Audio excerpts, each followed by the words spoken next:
ரஹ்மத் நகர் பள்ளிவாசல் மற்றும் குடியிருப்போர் பாதுகாப்பு குழுவின் ஒருவர் அன்பு சகோதரர் சையது அபுதாகிர் அவர்கள் சில நிமிடங்கள் கண்டன உரையாற்றுவார்கள்.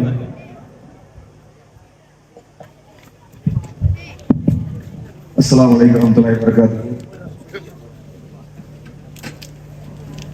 அம்மாப்பட்டினம் பள்ளிவாசல் மற்றும் குடியிருப்போர் பாதுகாப்பு குழு மற்றும் ஒருங்கிணைந்த ஆவுடையார்பட்டம் அம்மாப்பட்டம் ஜமாத்தார்கள் சார்பாக நடந்து கொண்டிருக்கக்கூடிய இந்த மாபெரும் கண்டன பொதுக்கூட்டத்திற்கு வருகை புரிந்து சிறப்புரையாற்றிய, சிறப்புரை என்று சொல்வதை விட நீங்கள் அம்மாப்பட்டினம் மக்கள் மட்டுமல்ல, இது அம்மாப்பட்டினம் மக்களுக்கான பிரச்சனை மட்டுமல்ல, இது ஒட்டுமொத்த சமூகத்தோட பிரச்சனை என்று எங்களுக்கெல்லாம் நம்பிக்கை அளித்து சென்று கொண்டிருக்கக்கூடிய அத்தனை கட்சிகளுடைய தலைவர்களுக்கும் மனமார்ந்த நன்றியை தெரிவித்தவனாக இன்றைக்கு நான் ஒரு விஷயத்தை உங்களிடம் பகிரங்கமாக சொல்லிக்கொள்ள ஆசைப்படுகிறேன். அது அம்மாப்பட்டினம் பள்ளிவாசல் பாதுகாப்பு குழுவுடைய ஒரு மனசாட்சியுடைய பிரதிபலிப்பாக, முதலில் இத்தனை ஆண்கள் நாங்கள் இந்த ஊரில் இருந்தும் SRM மாமா மற்றும் உள்ளிட்ட ஒரு 37 வீடுகளை பகுதியும் முழுவதுமாக இடிக்க கொடுத்து அதை நாங்கள் வெறும் கண்ணால் வேடிக்கை மட்டும் பார்த்ததற்காக உங்களிடத்தில் நாங்கள் பகிரங்கமாக மன்னிப்பு கேட்டுக்கொள்கின்றோம். ஏனென்று சொன்னால் நாங்கள் இந்த விஷயத்தை எங்களுடைய பார்வைக்கு இது காலம் கடந்து நாங்கள் எடுத்த ஒரு முன்னெடுப்பு. உங்களுக்கு எல்லாம் தெரியும், கோர்ட்டுடைய ஆர்டர் 30ஆம் தேதிக்குள்ள அதை கிளியர் பண்ணணும்னு சொல்லிட்டு, ஆனா நாங்க இந்த பிரச்சனையை கையில் எடுத்தது 26ஆம் தேதி அசருடைய வேலைகளை சரியா சொல்லணும்னா அந்த 26ஆம் தேதி தான் ஒரு குழு ஏற்படுத்தப்படுது. ஒரே நாள்ல கட்டுமாவடியிலிருந்து இங்க விமிசல் வரைக்குமான அழைப்புகள் கொடுக்கப்பட்டு இங்க இருக்கக்கூடிய அத்தனை கட்சிகளுடைய தோழர்களையும் ஒருங்கிணைச்சு அத்தனை ஜமாத்துகளையும் ஒருங்கிணைச்சு ஒரு மாபெரும் ஆர்ப்பாட்டத்தை நாங்க முன்னெடுக்கிறோம். காவல்துறையும் அந்த வருவாய்த்துறையும் எங்களை நம்பை வைத்து கழுத்தறுத்தார்கள் என்பதுதான் அப்பட்டமான உண்மை. ஏன் திரும்ப திரும்ப சொல்லிக்கிட்டு இருக்கேன்னு கேட்டீங்கன்னா, பேச்சுவார்த்தைக்கு மதிப்பு கொடுக்கக்கூடியவர்கள் இஸ்லாமியர்கள், ஒப்பந்தத்திற்கு மதிப்பு கொடுக்கக்கூடிய இஸ்லாமியர்கள், இது தராசுகளை பிடிக்கக்கூடிய கை.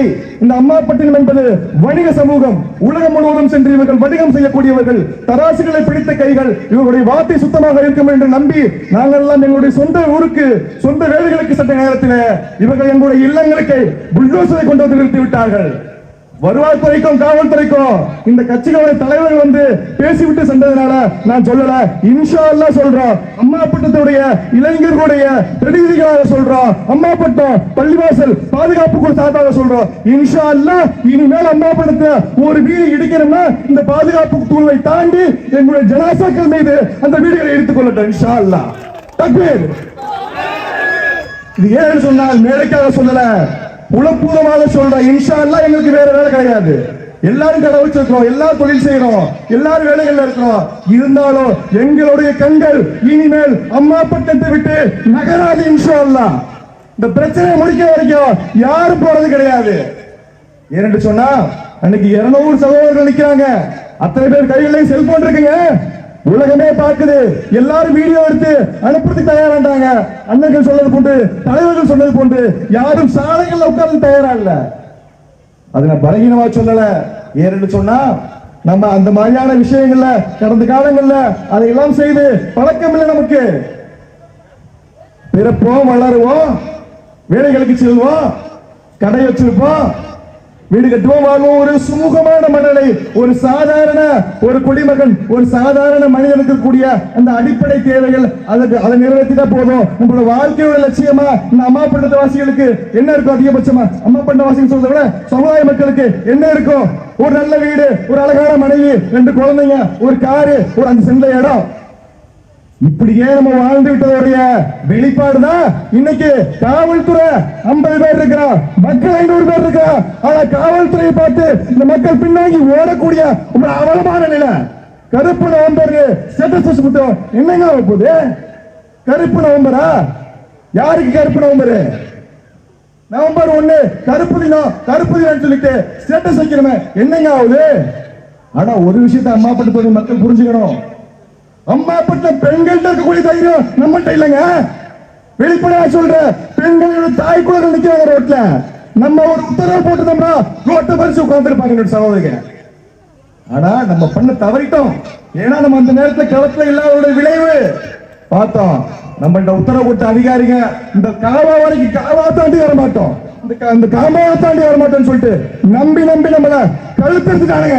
இன்ஷா அல்லாஹ் சொல்றோம், இந்த ஆடியோ அபிநயா மீதும் தாசில்தார் பன்னீர்செல்வம் மீதும் இன்னும் டிஎஸ்பி காயத்ரி அந்தமா இந்த ஊருக்கு டிரான்ஸ்பர் ஆகி போறது பிரச்சனை கிடையாது. இன்ஷா அல்லாஹ் நீங்க உங்களோட பார்வையில நாங்க இல்ல, இந்த உலக இந்த இஸ்லாமிய சமூகத்தோட பார்வையில நீங்க வந்துட்டீங்க. இன்ஷா அல்லாஹ் ஹிட்லரோடு ஒப்பிட்டு எங்களோட தலைவர் எல்லாம் உங்களை பத்தி பேசிட்டு போனாங்க. ஹிட்லர் மட்டுமல்ல, ஹிட்லரோட மோசமான நாசகம் சிந்தனை கொண்ட RSS பின்பற்றத்தை சேர்ந்தவங்க நீங்க இருப்பீங்கன்னு சொல்லிட்டு நாங்க நம்புறோம். அந்த சந்தேகத்தை ஊர்ஜிதப்படுத்தக்கூடிய வகையில் தான் உங்களுடைய செயல்பாடுகள் அமைஞ்சிருக்கு. இன்ஷா அல்லாஹ் சட்ட போராட்டம் நடத்தி உங்களுடைய யூனிஃபார்ம்களை கலட்டும் வரைக்கும் எங்களுடைய போராட்டம் ஆகாது. இது அம்மாபட்டம் வீடுகளை பாதுகாப்பதோடு இந்த பிரச்சனை முடிவடையாது. இந்த 3 அதிகாரிகளையும் சட்ட போராட்டம் நடத்தி உங்களுடைய யூனிஃபார்ம்களை கலெக்டர் வரைக்கும் கோர்ட்டுக்கு வீட்டுக்கு உங்களை அலைய விடுற வரைக்கும் இன்ஷா அல்லாஹ் இந்த போராட்டம் ஆகாது. அதை நான் தனிநபராக முன்னெடுக்க போவதில்லை. இன்ஷா அல்லாஹ் இந்த பாதுகாப்பு சார்பாக நிச்சயமாக நாங்கள் முன்னெடுப்போம். இப்ப சகோதரிகளுக்கு நாங்கள் சொல்லக்கூடிய ஒரே ஒரு உத்தரவாதம், இன்ஷா அல்லாஹ் இனிமேல் அம்மா பணத்துக்குள்ள புல்டோசர் வந்து இனி ஒரு வீட்டை இடிப்போம்னு சொன்னா முன்னாடி நாங்கள் நிற்போம். நீங்கள் எங்களுக்கு பின்னாடி அனுபவித்து இந்த காவல்துறையையோ வருவாய்த்துறையோ ஓட வேண்டும். இன்ஷா அல்லாஹ் அப்படி ஓட வைப்பதற்கு நீங்கள் எல்லாம் தயாராக இருக்கிறீங்களா? உங்களுடைய செல்போனுடைய விளக்குகளை காட்டி எங்களுக்கு ஆதரவு மீட்டுங்க. யாருக்கெல்லாம் செல்போன் இருக்கும் உங்களுடைய ஒளிகளை எழுப்பி நீங்கள் அதற்கு தயார் என்பது எங்களுக்கு தெரிந்து கொள்ளும் வகையில, இந்த உலகம் தெரிந்து கொள்ளும் வகையில உங்களுடைய ஒளி விளக்குகளை எடுத்து காட்டுங்க. இன்ஷா அல்லாஹ் இந்த போராட்டம் இத்தோடு முடிவது கிடையாது. இன்றிருந்தான் ஆரம்பமாகின்றது. இந்த இடத்திலிருந்து இந்த வசீலகுலா தெற்குத்தூர் பள்ளிவாசலில் இருந்து இன்ஷா அல்லாஹ் இந்த போராட்டம் ஆரம்பமாகின்றது. இனிமேல் காவல்துறை அட்ராசிட்டிகளை இந்த அம்மா பெண்ணத்துல நீங்க நடத்துறீங்க அப்படின்னா இனி கடுமையான பின்விளைவை நீங்க எதிர்கொள்ள நேரிடும். கடுமையான பின்விளைவை எதிர்கொள்ள நேரிடும். என்னங்க பண்ணுவீங்க நீங்க? என்ன பண்ணுவீங்க? என்ன பண்ணிட முடியும் உங்களால?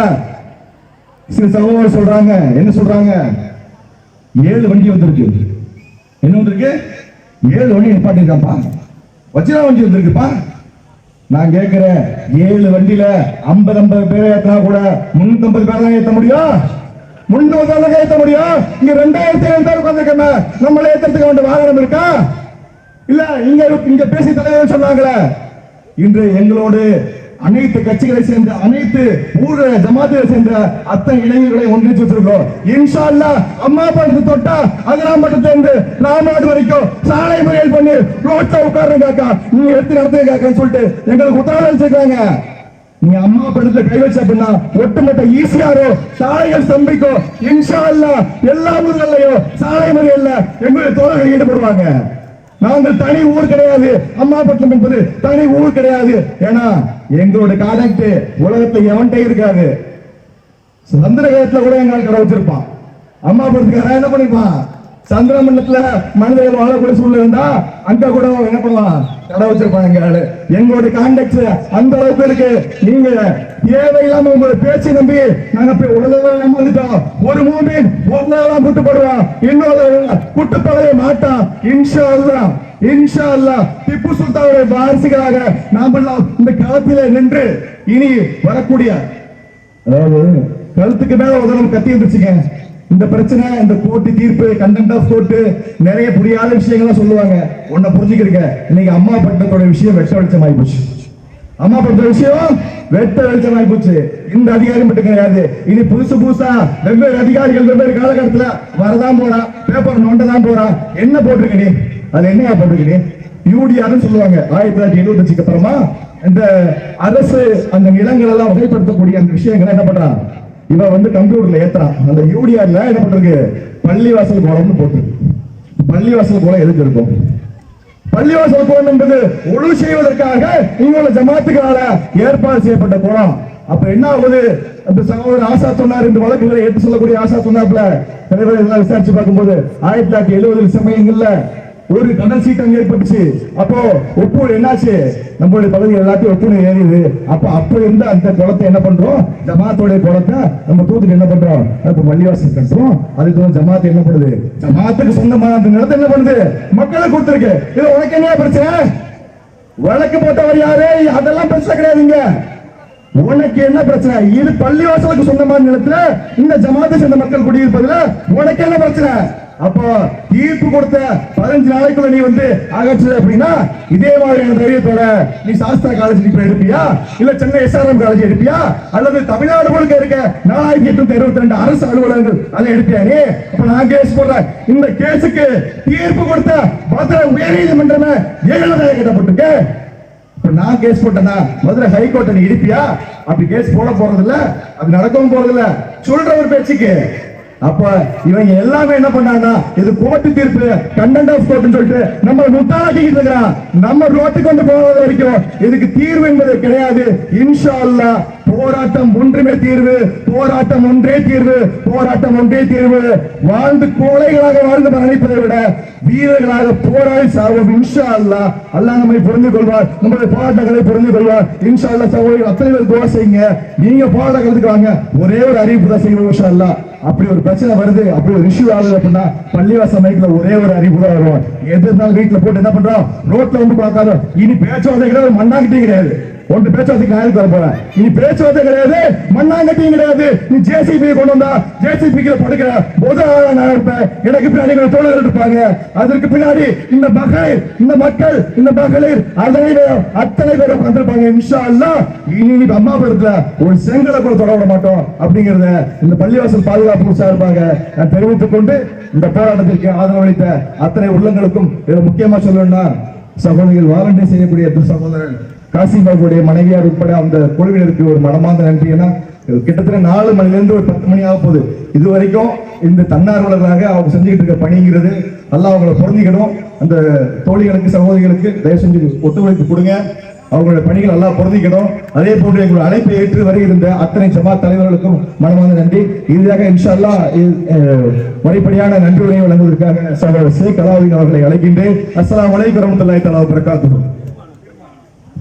தீர்மானத்தை சகோதரர் ஒருங்கிணைப்பு குழுவை சேர்ந்த சகோதரர் ஜலீல் அவர்கள் வசிப்பார்கள். அஸ்ஸலாமு அலைக்கும். தீர்மானம் 1, அம்மாபட்டினத்தில் ஆக்கிரமிப்பு அகற்றம் என்கிற பெயரில் அதிகார துஷ்பிரயோகத்தோடும் சர்வாதிகார போக்கோடும் நடந்து கொண்ட RDO அபிநயா, தாசில்தார் பன்னீர்செல்வம், DSP காயத்ரி ஆகியோர்களை இக்கண்டன பொதுக்கூட்டம் வாயிலாக வன்மையாக கண்டிக்கிறோம். இவர்கள் மீது சட்ட நடவடிக்கை எடுக்க பள்ளிவாசல் பாதுகாப்பு குழு தயாராகி வருகிறது என்பதை கூட்டத்தின் வாயிலாக தெரிவித்துக் கொள்கிறோம். அல்லாஹு அக்பர். தீர்மானம் 2, அரசு வகுத்துள்ள எந்த விதிமுறைகளையும் பின்பற்றாமல் வீடுகளை அகற்றுவதை மட்டுமே குறிக்கோளாக கொண்டு செயல்படும் இந்த 3 அதிகாரிகளின் பின்புலத்தை ஆய்வு செய்து இவர்களுக்கு ஏதேனும் உள்நோக்கம் இருக்குமோ என்கிற அம்மாபட்டினத்தின் சந்தேகத்தை இந்த தமிழக அரசு ஆய்வு செய்து போக்க வேண்டும் என்று இப்பொதுக்கூட்டத்தின் வாயிலாக தெரிவித்துக் கொள்கிறோம். அல்லாஹ் அக்பர். தீர்மானம் 3, பள்ளிவாசல் குளம் என்று 100 ஆண்டுகளுக்கு முன்னர் இருந்ததை வைத்துக் கொண்டு 50 ஆண்டுகளாக வீடு கட்டி வசித்து வரும் பொதுமக்களுக்கு நிலத்தின் வகைப்பாட்டை மாற்றி பட்டா வழங்கி அவர்கள் நிரந்தரமாக அங்கேயே குடியிருக்க தமிழக அரசு உறுதியளிக்க வேண்டும். அத்தோடு இடிக்கப்பட்ட வீடுகளுக்கு உரிய இழப்பீடு வழங்க வேண்டும் என்று இப்பொதுக்கூட்டத்தின் வாயிலாக தமிழக அரசுக்கு கோரிக்கை வைக்கிறோம். அல்லாஹ் அக்பர்.